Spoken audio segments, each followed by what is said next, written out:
அனைவருக்கும் வணக்கமா. இன்னைக்கு நம்ம ஒரு நல்ல பதிவு தான் பார்க்க போகிறோம். அதாவது என் வீட்டில் தங்கமே ஒரு பொட்டு தங்கம் கூட சேரவே மாட்டேங்குது. அப்படியே நான் தங்கம் வாங்கினாலும் எனக்கு வீட்டில் தங்கவே மாட்டேங்குது, அடகுக்கு போயிடுது. அடகுக்கு போகிற நகை என்னால் திருப்பி மீட்கவே முடிய மாட்டேங்குதுமா அப்படின்னு சொல்கிறவங்களுக்காக தான் இந்த பதிவு. இது பார்த்தாவே உங்களுக்கு தெரியும், ஆவாரம் பூ. இது பார்க்கும்போதே தங்கம் போல் மஞ்சள் கலரில் ஜொலிக்குது. இதை முகத்தில் போட்டாலும் சரி, நம்ம முகம் நல்ல பொலிவாக இருக்கும். அதுபோல தான் நம்ம இந்த ஆவாரம் பூவை எந்த பொருளோட, அதாவது தங்கத்தோட அல்லது பணத்தோட சேர்த்து வச்சாலுமே நம்ம வீட்டில் 2 மடங்காக பெருகும் அப்படிங்கிறது ஒரு பெரிய நம்பிக்கை. எந்த ஒரு விஷயம் நம்ம பரிகாரமும் செய்ய போகிறதுனாலும் நம்பிக்கையோடு செஞ்சால் மட்டும்தான் அது நமக்கு நடக்கும். அதாவது நம்பிக்கை இல்லாமல் இது செஞ்சு பார்ப்போம், நடக்குதா நடக்கலையா அப்படின்னு செஞ்சோம்னா அது நமக்கே நடக்காமல் போயிடும். அதனால தான் இந்த பதிவு. இந்த பரிகாரம் நம்ம செய்யும் போது வெள்ளிக்கிழமையாக இருந்துச்சுன்னா ரொம்பவே விசேஷம். இதை மகாலட்சுமி தாயார் படத்துக்கு முன்னாடி தான் நம்ம செய்ய போகிறோம். உங்ககிட்ட ஆவாரம் பூ கிடைக்கிற இடமா இருந்துச்சுன்னா ஆவாரம் பூ புது பூவாக, அதை ஃப்ரெஷ்ஷாக இருக்கிற மாதிரி எடுத்துக்கங்க. இல்லைம்மா எங்களுக்கு எங்கே இருக்குதுன்னு தெரியல ஒன்றும் அப்படின்னா பிரச்சனை இல்லை. நாட்டு மருந்து கடைக்கு போனீங்கன்னா கொஞ்சம் காஞ்சி தான் இருக்கும், இருந்தாலும் பரவாயில்ல, அதை வாங்கிட்டு வந்துடுங்க. வாங்கிட்டு அன்றைய தினம், அதாவது எப்பயுமே நம்ம வெள்ளிக்கிழமை அப்படின்னு சொன்னாமல் நம்ம வீடை எல்லாமே சுத்தம் பண்ணி வச்சுருப்போம். நாளே வாசலில் கோலம் இட்டுட்டு அருகால் மஞ்சளுக்கு எல்லாமே மஞ்சள் வச்சுட்டு, அருகாலுக்கு மஞ்சள் குங்குமம் எல்லாமே வச்சுட்டு மகாலட்சுமி தாயார் படத்துக்கு முன்னாடி என்ன பண்ணுறோம் அப்படின்னா ஒரு கண்ணாடி பவுல் எடுத்துக்கங்க.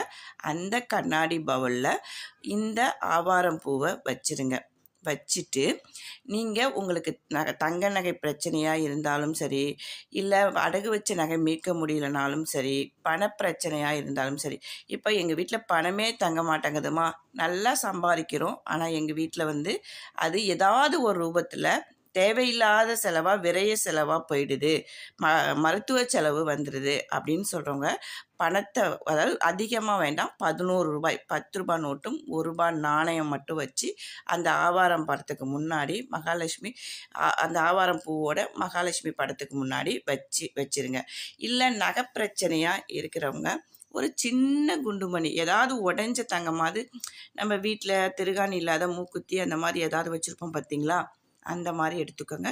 எது இருக்கோ அதை வச்சு அந்த பூவோடு வச்சுருங்க. அடகு வச்ச நகை இன்னும் மீட்கவே முடியல அப்படின்னு சொல்கிறவங்க அந்த அடகு சீட்டு இருக்கும் பார்த்தீங்களா, அதை தண்ணி கிண்ணி எதுவும் படாத மாதிரி இல்லை ஒரு கவருக்குள்ளையாவது வச்சு அந்த சீட்டையும் எடுத்து நீங்கள் என்ன பண்ணணும், ரசீதையும் எடுத்து அந்த பூ வச்சுருக்கோம் பார்த்தீங்களா, அதில் வச்சுருங்க. மறுபடியும் சொல்கிறேன், இல்லை தண்ணி எதுவும் பட்டுடுச்சுன்னா அலைஞ்சிரும், அப்போ நம்ம மீட்கும் போது பிரச்சனைகள் வரும்.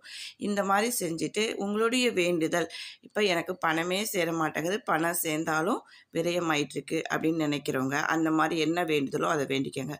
என்கிட்ட நகையே சேர மாட்டேங்குதுமா அப்படின்னு நினைக்கிறவங்க நகை எனக்கு நிறைய சேரணும் அப்படிங்கிறது இது வெள்ளிக்கிழமை மகாலட்சுமி படத்துக்கு முன்னாடி வச்சுட்டு இதை நீங்கள் வேண்டிக்கிட்டே வரும்போது உங்களுக்கே நல்ல மாற்றங்கள் தெரியும். கண்டிப்பாக பண வரவாக இருக்கட்டும், நகை சேர்றதா இருக்கட்டும், எல்லாமே நடக்கும். ஏன்னா ஆவாரம் பூ அப்படின்னு சொல்லும்போது ரொம்ப ஒரு மகிமை வாய்ந்தது, உடலுக்கும் நல்லது. நம்ம அதை மேலே பூசும்போதும் நல்ல நம்ம அழகு பெறுவோம். அதுபோல தான் இது எந்த பொருளோடு சேர்ந்தாலும் ஒரு நல்லது நடக்கும் அப்படிங்கிறதுக்காக தான் இந்த ஆவாரம் பூவோடு சேர்த்து நம்ம வைக்கிறோம்.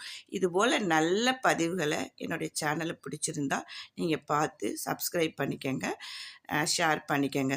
இது மாதிரி என்ன உங்களுக்கு வேணும்னோ பதிவுகள் வேணும், உங்கள் பிரச்சனைகளுக்கான பதிவுகள் வேணும் அப்படின்னாலும் என்கிட்ட கமெண்டில் கேளுங்க, நான் உங்களுக்கு பதிவு பண்ணுறேன். வாழ்க வளமுடன்.